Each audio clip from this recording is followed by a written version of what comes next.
Why, hello there, music fans, and welcome back. It's been a while.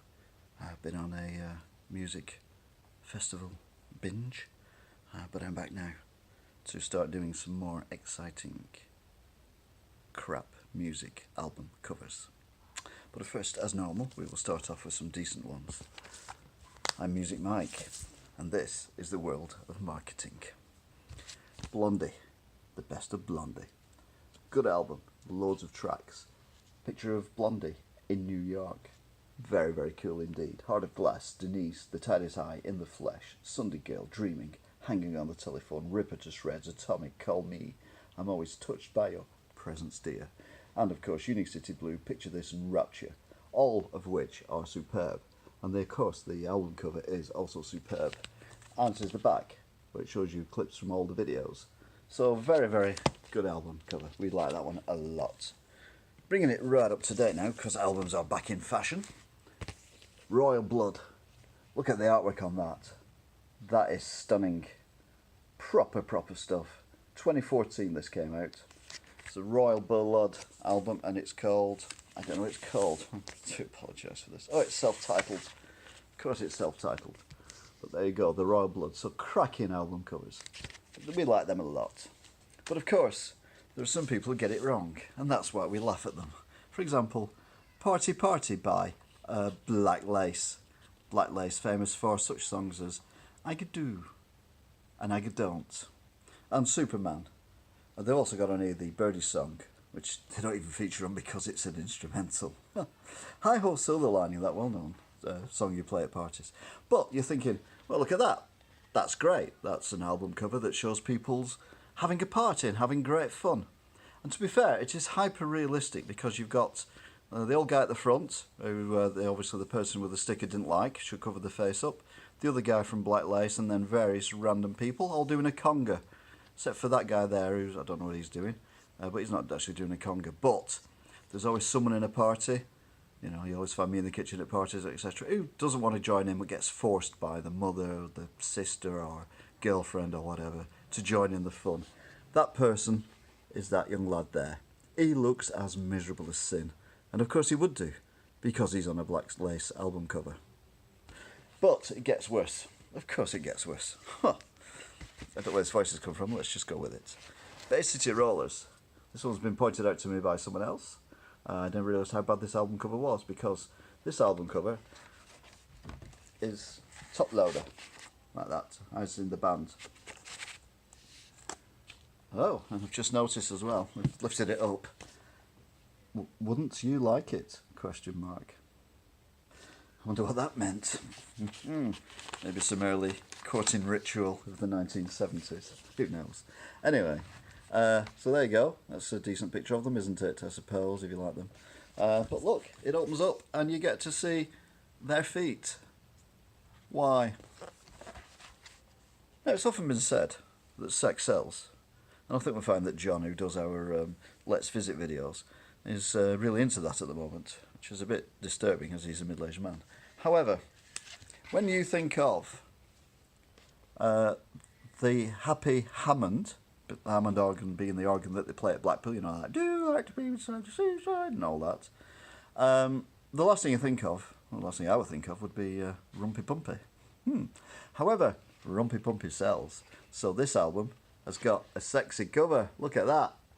Now, she knows how to play the organ, doesn't she? I don't think. But she's lent on one. Scary. Not as scary, though, as Smash Hits 71. It's 1971. At time of recording, that would be 47 years ago. I've given you the date, 47 years, so it gives you an idea when I say what's next. So they've decided that this lovely song, this lovely album, needs a nice cover. They'll do it sexy, but they'll do it sexy in a way that makes you go, ah. So how's about having a mother and a child on the cover? Like that. So there's a mum, there's a child, probably, on the cover. You're thinking, well, that's alright. I'm not sure she's got a top on, but you know, if it's her child, that's fine. But, yes, she's wearing a nappy.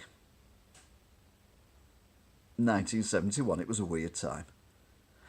Now, what I want is, I want this picture to be recreated by the people. It's a bit like, you know, kids' photographs that you've recreated 30 years later or 20 years later. So I'd like this to be recreated with mummy and son in that position. If they can't do it in that position, don't worry, I would accept that position as well. Note, still a nappy, but it's a different bottom she's got on, and he's also got a, or she has also got a different nappy on. What were they thinking? I mean, music for pleasure. Yeah, the cover wasn't there, was it? Now, an image we cannot recreate at the moment because Big Ben is currently covered in scaffolding and etc. So unfortunately, the top 12, the hit sounds of the 12 tops.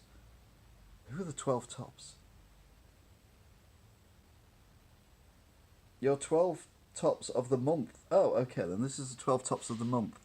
So we've got a nice lady there, who's a sensible top on, by Big Ben, on a moped. Yeah, nothing wrong with that at all. However, yeah, I'm saying nothing.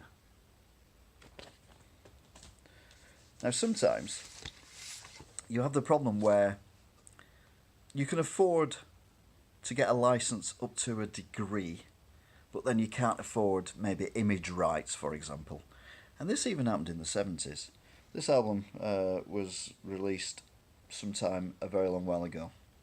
And it's called Geoff Love and His Orchestra Star Wars. See what I did there? And it's Geoff Love and his orchestra recreating lovely songs and hits, including the main title from Star Wars, UFO TV series, theme from Star Trek, Barbarella, Space 1999, excellent theme tune. I love the Eagle spaceships in that as well. Some I've never heard of.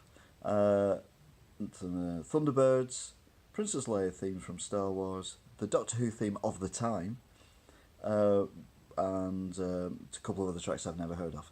So you're right, okay then. So they've got the rights to use the Star Wars name on the album, even though there's only 2 tracks on the album which are Star Wars related. But it's also got the rights to the music from all these various TV programs and movies. However, they obviously didn't get the image rights because, oh my word, what the hell is going on there? That is obviously the Starship Enterprise, but it's got a pointy nose on it, and it's got a pointy bit there as well. And it's got 2 extra jet engines there. What's that about? Space Odyssey. It's 3 instead of 2. That is not Luke Skywalker, and that is not Princess Leia. But then again, it is. That is not Thunderbirds, but it is. And there's the Eagle, but it's not. So there you go. You've got the licensing for all this, however, for the music and the name, but you cannot license the image, so you get some cartoonists to come up with some really, really bad cover-up designs. How they got away with that, I have no idea. Anyway, next up, another one of my favourites. These are the Spinners. These Spinners, they're in town. They're not only in town, they are outside a window. And not only are they outside the window, not looking at the cameraman, but you can actually see the cameraman reflected in the window. Yeah, great, well done. Now, sometimes albums are that bad that you get them twice. I'm not sure whether I've done this one or not, but it's worth doing again if I have. So you got Mickey and Griff.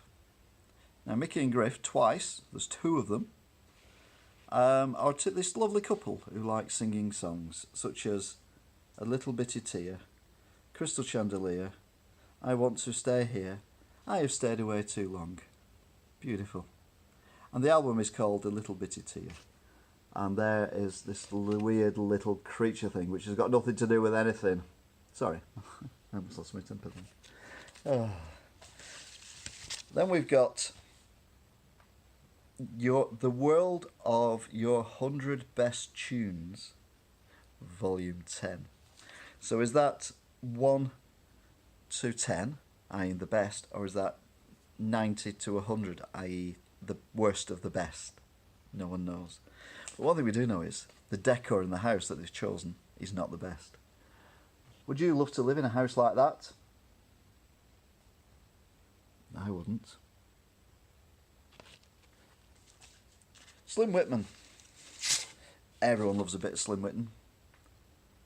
It's the very best of Slim Whitman. He did songs such as Rosemary, Cool Water, I'll Take You Home Again, Kathleen, I Remember You, I've heard of that one, Secret Love, Snowbird, Ramblin' Rose, and many, many more, including China Doll and Honeymoon Feeling.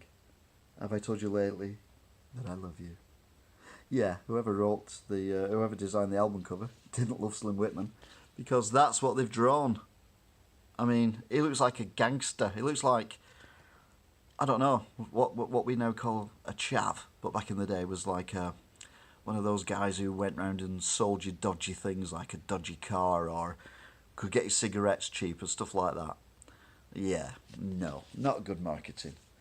And finally, in this section, we've got Everybody Knows Milliken and Nesbitt. By everybody, they don't mean me, because I've never heard of Milliken and Nesbitt. On the back it says, of course everybody knows Milliken and Nesbitt, or at least they should by now being in the 1970s. For in the space of 1 year, these happy Northumberland ex-miners have made countless friends and fans through their appearance on Opportunity Knocks. For those of you under the age of 50, Opportunity Knocks was a really crap talent TV show where people came on and showed their talent, such as singing and stuff like that, and then got booed off. It's pretty much like Britain's Got Talent now, only with less talent, if that's even possible. However, they've actually brought their album out now, so everybody knows McKillen and Nesbitt. Now remember, these are ex-miners. Or then again, they could be ex-gangsters. I mean, yeah, if them two guys are coming towards you in the park, you would turn the other way and run and look for the park ranger, not that we have them. But you know what I mean. Yes, great marketing. That really would make me buy this album. In fact, I did buy this album, but that's only because it comes with loads of others and I'm trying to sell it. If you want it, please come and buy it. And absolutely finally, a CD. This is Philip Randall's. Yes, Philip Randall's. Hi Philip, if you're watching. All I do is dream of you, he says on the CD. All I do is dream of you. And there he is, looking all wistful and dreamy. And you're wondering, I wonder what woman or gentleman he's dreaming of. Well, he's not dreaming of anything like that at all, because he's not that kind of guy. What he's dreaming about is the organ he's got his hand on. He's dreaming about his organ. And there you go. A man dreaming about his massive organ. So thank you for watching. I do hope to see you again next time. We are going to do some live stuff soon as well, which will be live album playing and various other bits and pieces. Music Mike is back, and we hope that you will join us on our incredible journey down the vaults of history and music. Until then, goodbye.